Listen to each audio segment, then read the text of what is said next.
orúkọ mi ni Kẹ́hìndé Jímọ̀ ní ṣọ́ọ̀kadà Randa.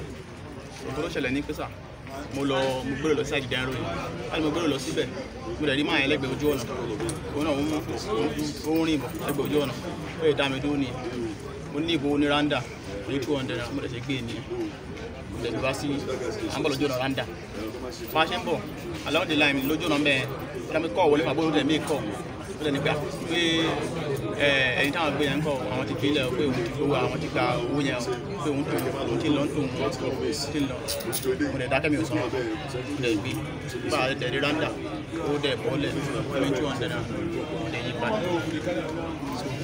ìwà àdìjọ sáòdì tó kọjá ìwà onígbé ìsàdédé ìwà mọ̀mí Randa ni sọ̀kọ́ tó mọ̀ nípa ẹ̀. Ìwọ nu olú ń sọ Yorùbá gangan. Ọmọ tí kò gbé yẹn ẹni tí kò gbé lójú ọ̀nà yẹn olóńsọ Yorùbá olóńsọ Fulani ló ń sọ fún mi gbọ́ Fulani ọkùnrin gbọ́ bọ́ọ̀lì lórí mi gẹ́gẹ́ bíi pé bí Yorùbá lórí mi so ẹ̀kọ́ tó wá make so lẹ́kẹ́ mi mọ̀ pé ẹjọ́ àwọn pípọ̀ ẹni ṣẹ́wé tọ́ lọ ṣe nìyẹn kò dẹ̀ tí Yorùbá bí 1 week or kò tó tó ìṣá so mi ò sọ ọ̀rọ̀ yẹn fẹ́ ní bọ̀dì mo ṣe fọ̀rọ̀ yẹn sí ni. Nǹkan táwọn ọlọ́pàá sọ ni wípé ẹ mọ̀ pé iṣẹ́ tó ń ṣe nìyẹn ẹ̀yin lẹ máa ń gbé wọn lọ tó bá fẹ́ lọ gba owó lọ́wọ́ àwọn suspect àwọn family.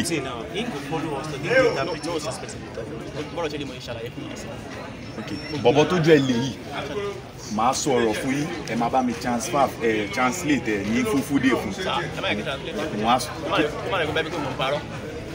ẹ má wọrí nípa yẹn. Kò sẹ́yìn tó kàn yín pẹ̀lú. Ẹ̀yin ẹ ṣáà ṣe bá ṣe sọ so nǹkan táwa fẹ́ béèrè lọ́wọ́ bọ̀bọ̀ yìí gangan ni wípé báwo ló ṣe débi kí lorúkọ ẹ̀ báwo ló ṣe débi sorry budi. Ṣẹ́gẹ̀t bọ̀bọ̀ yìí kí lorúkọ ẹ̀ báwo ló ṣe débi bá.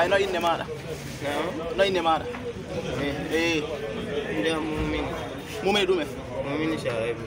Shaibu Mumini. Okay. Báwo ló ṣe débi báyìí? Ko wa duma do. O ti an mi fa da do ma si Nigeria. O de Nigeria.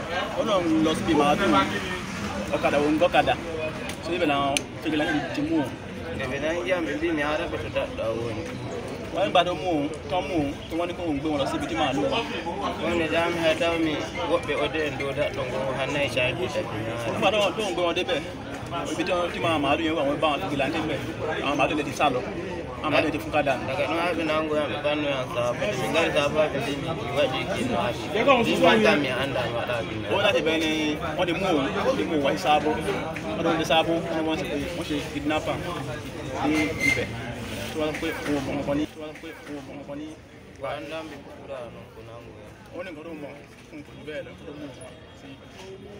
now ọ̀rọ̀ tẹ́yìn sọ fún wa sí ṣe mọ̀ kó different pẹ̀lú nǹkan tí bọ́bọ́ yìí sọ.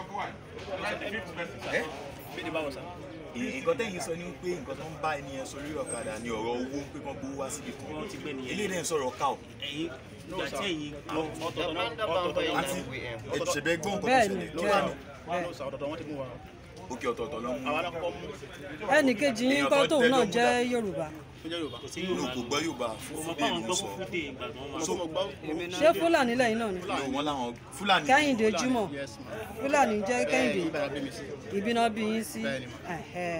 So nǹkan táwọn ọlọ́pàá sọ fún wa ni pé ẹ̀yin lẹ́yìn ṣàgbégbè kan fún wọn. Nǹkan tó sọ nìyẹn wọ́n lẹ̀ ń ṣe ránṣẹ́. Kẹ́yìn lẹ́yìn ṣàgbégbè kan fún wọn. Fulani lòun náà.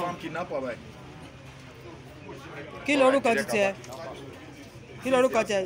Does he speak Yorùbá too? Ìbẹ́ gbọ́ Yorùbá náà ẹ sọ Yorùbá sí. Ẹ sọ Yorùbá. Ẹ sọ orúkọ yín kí lorúkọ yín? Okay, Ahmed Taiwo. Okay, wetin happen? Okay, sorry. Say your name again, please. Ahmed Taiwo. Ahmed Taiwo, how you take reach here?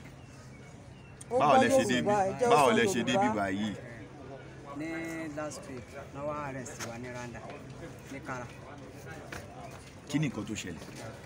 Nǹkan tó ṣẹlẹ̀ ni pé ní nǹkan bíi last 2.5 weeks, mo máa ń gbé gbogbo bọ́kọ́ máa wá ń bá mi Kara mẹ́rin, mo máa ń gbé lọ gbé já sí ṣáìdì tá a bá ti kọjá alámàlà díẹ̀. Bẹ́ẹ̀ mo máa ń jábọ̀ bọ̀ yẹn sí, tá a bá ti yà wọlé díẹ̀ lọ́nà inú ìlú yẹn, mo máa ń já síbẹ̀. Mo ṣáà ti gbé bí ẹ̀ẹ̀mejì bí ẹ̀ẹ̀mẹ́ta, mo máa ń ra gàrí àti pure water àti ẹ̀ṣẹ̀ bí bóyá àwọn màálù wọn wà bẹ́ẹ̀ ni mo máa ń ra gàrí àti pure water mo máa ń já síbẹ̀ bí ẹ̀ẹ̀mejì so last one tí máa wá gbé ó mẹ́kọ̀ lórí fóònù torí ó ti mọ̀ pé Fúlàní ni ó mẹ́kọ̀ lórí fóònù wípé mining man kan táwọn gbé nígbà tó mẹ́kọ̀ yẹn tán ni èmi àti ẹ̀ wá ń sọ̀rọ̀ pé mining man kan táwọn gbé pé ní ọ̀nà abúlé ọba báyẹn pé ìgbà náà fẹ́ lọ gbé tán fẹ́ gbowó pé fìgìláńtì ẹ̀ lọ fún pépà wá pé kò dẹ̀ mọ̀ báwọn ti mọ̀ pé pépà ló wà ń bẹ̀ pé ẹ̀ làwọn ti pa